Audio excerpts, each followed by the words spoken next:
हमसे कोनो गलती भई दया के काहे न कहली।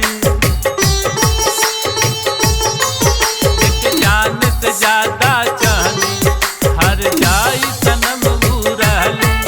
यदि हमसे कोनो गलती भई दया के काहे न कहली।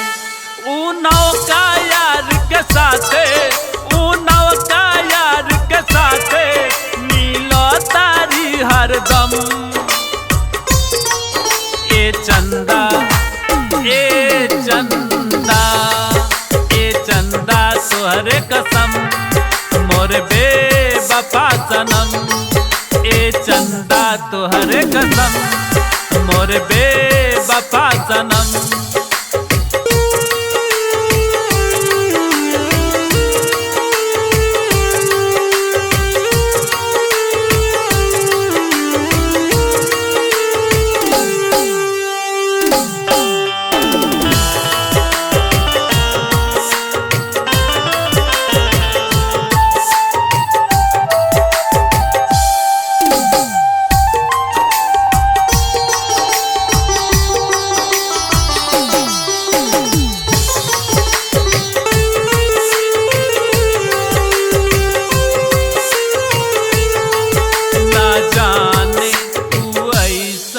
काहे कैलस अपना दिलवा से बहरी निकाल गईलस।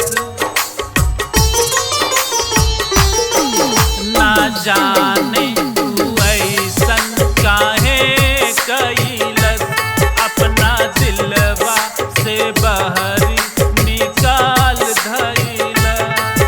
हमनी कन लागी ओकरा के कहलत काहे न हमरा के। हमनी कन लागी ओकरा के कहलत काहे न हमरा के। ऊ हंस हंस पेप्सी पिए ऊ हंस हंस पेप्सी पिए हम पियत बानी गम। ए चंदा ए चंदा ए चंदा तोहरे कसम मोर बेवफा सनम।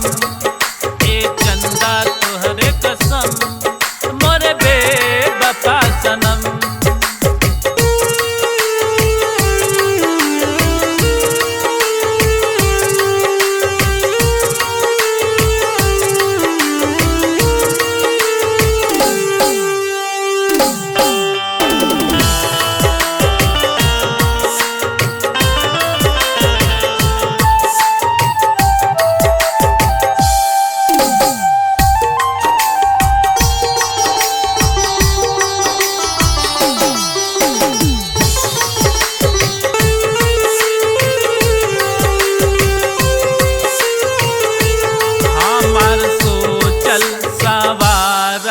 सपनवा के हो तू ही जान हमर रहलू बचपनवा के हो। हम सोचल संवारल सपनवा के हो तू ही जान हमर रहलू बचपनवा के हो। काना दिहले समझी काना दिहले समझी का दे दिहले पर्दी। काना दिहले समझी का दे दिहले पर्दी। लाज शरम ऊ खत्म कर दिहली भइली बेशरम। ए चंदा ए चंदा ए चंदा तोहरे कसम मोर बेवफा सनम। ए चंदा तोहरे कसम